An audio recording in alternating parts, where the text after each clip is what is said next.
আসসালামু আলাইকুম। দেশ বিদেশ টিভি থেকে হুসেন বলছি। আমার চ্যানেলে সবাইকে স্বাগত। আমাদের দেশে যে সেনাবাহিনীর মোটামুটি মানুষজন ভয় পায়।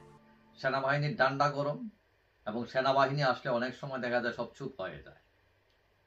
এখন এই যে সরকার আছে, ইউনূস সরকার, তাকে ব্যাক করছে সেনাবাহিনী। এখন এই সরকারের যে তিনটা এজেন্ডা, নির্বাচন, সংস্কার, বিচার, এগুলো করতে গিয়ে এখন দেখা যায় সবকিছু মাঝপথে থামার অবস্থা। এখন প্রথম যে সমস্যা দেখা দিয়েছে সেটা হলো নির্বাচন নিয়ে। এখন বিএনপি দাবি করছে যে নির্বাচন ডিসেম্বরের মধ্যে দিতে হবে। সরকার বলছে ডিসেম্বর থেকে জুন 2026-এর মধ্যে নির্বাচন হবে। এবং এইটার ছাড়াও প্রশ্ন আছে, স্থানীয় নির্বাচন আগে হবে নাকি জাতীয় নির্বাচন আগে হবে। নির্বাচনে আওয়ামী লীগ থাকবে, 14 দল থাকবে, জাপা থাকবে নাকি থাকবে না। এখন যারা এই দেশের 50% মানুষের প্রতিনিধিত্ব করেন, তাদের বাদ দিয়ে নির্বাচন হলে সেটা কতটুকু গ্রহণযোগ্য হবে নাকি হবে না, এগুলো নিয়ে অনেক প্রশ্ন। এবং সরকার ইতিমধ্যে সমালোচিত হয়েছে যে তারা চাপে পড়ে আওয়ামী লীগ নিষিদ্ধ, নিবন্ধন স্থগিত, এগুলো করে মোটামুটি তারা একটা পক্ষ নিয়ে নিচ্ছে এবং এটা নিয়ে ব্যাপক সমালোচিত হয়েছে। এখন যেটা নিয়ে হুলস্থুল যে নির্বাচনের সময়, এখন বিএনপি বলছে ডিসেম্বরের মধ্যে নির্বাচন হতে হবে এবং নির্বাচিত সরকার সংস্কার করবে। এবং এনসিপি, নাগরিক, জামাত মনে করে যে আগে সংস্কার হওয়া দরকার, কারণ পরে যারা আসবে তারা ওই সংস্কার করবে না, বা করলেও তাদের ইচ্ছা মতো, তাদের সুবিধা মতো করবে, অর্থাৎ অনেকটা শুভঙ্করের ফাঁকির মধ্যে ফেলে দেবে।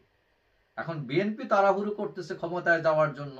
তারা মনে করতেছে আওয়ামী লীগ আসার আগেই অথবা এনসিপি জামাত দাঁড়ানোর আগেই ফাঁক দিয়ে চলে যায় ক্ষমতায়। এখন এই বিরোধের মধ্যে হঠাৎ সেনাপ্রধান ওয়াকারুজ্জামান তিনিও বলে উঠলেন নির্বাচন ডিসেম্বরের মধ্যেই হওয়া উচিত। এবং আমার এটা বোধগম্য না তিনি হঠাৎ করে এই কথা বলতে গেলেন কেন। কারণ এই বিষয়টা নিয়ে জাতি দুইভাবে বিভক্ত হয়ে গেছে। এখন সেখানে তিনিও যদি একটি পক্ষ নিয়ে নেন তাহলে স্বাভাবিকভাবে প্রশ্ন উঠবে, তারা সুশৃঙ্খলিত একটা বাহিনী এবং একটি পক্ষে চলে যায়। যদিও তিনি তার মতামত দিয়েছেন যে এটা তার মতামত, এখন এটা কি সেনাবাহিনীর মতামত কিনা সেটা আমরা জানি না। এখন তিনি তো আগে সংস্কারকে সাপোর্ট করেছেন। এখন ডিসেম্বরের মধ্যে যদি নির্বাচন করতে যায় সরকার, সংস্কার আদৌ 10% হবে কিনা সন্দেহ। কারণ সংস্কার একটা ব্যাপক সময় নিয়ে করার ব্যাপার।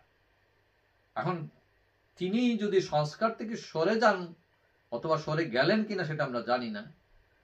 এখন বিএনপি ক্ষমতায় যাবে এই হিসাব করেও তিনি তাদের পক্ষ নিলেন কিনা এটাও প্রশ্ন আছে।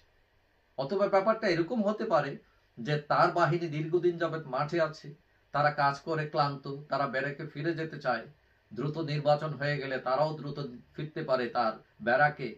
ব্যাপারটা এরকম হতে পারে। এখন সেনাপ্রধান ডিসেম্বরের মধ্যে নির্বাচন কেন চাইলেন তা স্পষ্ট নয়। কেউ কেউ বলতেছেন মানে এদের মতিগতি তো বোঝা যাচ্ছে না। এদিকে জামাত নেতারা কয়েকদিন আগে সেনাপ্রধানের সাথে সাক্ষাৎ করেছেন, নির্বাচন নিয়ে কথা বলেছেন। এখন জামাত, নাগরিক, তারা তো চায় আগে সংস্কার হোক, এবং সংস্কার করতে গেলে মোটামুটি 50% করতে গেলেও মোটামুটি 7-8 মাসের কম না সময় লাগবে। অর্থাৎ নির্বাচন যেতে যেতে এপ্রিল, মে, জুনই যেতে হবে। এখন সরকার যদি এই সিদ্ধান্তে অটুট থাকে যে ডিসেম্বর থেকে জুন 2026-এর মধ্যে নির্বাচন করবে, তাহলে বিএনপি অবস্থায় কি করতে পারে? তারা আন্দোলনে যাবে। আর তারা যদি আন্দোলনে যায় তখন সেনাবাহিনী, তাদের ভূমিকা কি হবে? তারা কি আন্দোলনকারীর পক্ষে থাকবে নাকি সরকারের পক্ষে থাকবে? এখন সেনাবাহিনীর মতিগতি দেখে বোঝা যাচ্ছে না তারা রাষ্ট্রের জন্য ভালো হয় এই কাজ করবে নাকি যারা ক্ষমতায় যাচ্ছে তাদের পক্ষ নিয়ে আগেই পথ পরিষ্কার রাখবে। তবে আমি মনে করি সেনাবাহিনী সুশৃঙ্খলিত একটি বাহিনী, রাষ্ট্রের পক্ষেই থাকবে। রাষ্ট্রের কোনটাতে সুবিধা, কোনটা যুক্তিপূর্ণ, কারণ এই যে আন্দোলন তারা করেছেন বা মানুষ মনে করেন যে এটা শুধু নির্বাচনের জন্য নয়, এটি একটি অবকাঠামোগত পরিবর্তন করার জন্য। আমাদের যে গুণে ধরা সমাজ, এই গুণে ধরা সমাজকে বদলাতে হলে তার অবকাঠামো, অনেক কিছু ভুলভ্রান্তি আছে, এইগুলোকে আগে ঠিকঠাক করতে হবে। এখন আপনি আগের ফরম্যাটে রেখে পুরান মানুষ দিয়ে সব বদলে ফেলবেন, এটা যুক্তিসঙ্গত নয়। যাই হোক, আশা করি সরকার, সেনাবাহিনী, রাজনৈতিক দলগুলো দেশের স্বার্থে, মানুষের স্বার্থে এমন সিদ্ধান্ত নেবে যাতে জাতি উপকৃত হয়। যাই হোক, সবাই ভালো থাকবেন। আশা করি দেখা হবে অন্য কোনো ভিডিওতে ইনশাআল্লাহ। আল্লাহ হাফেজ।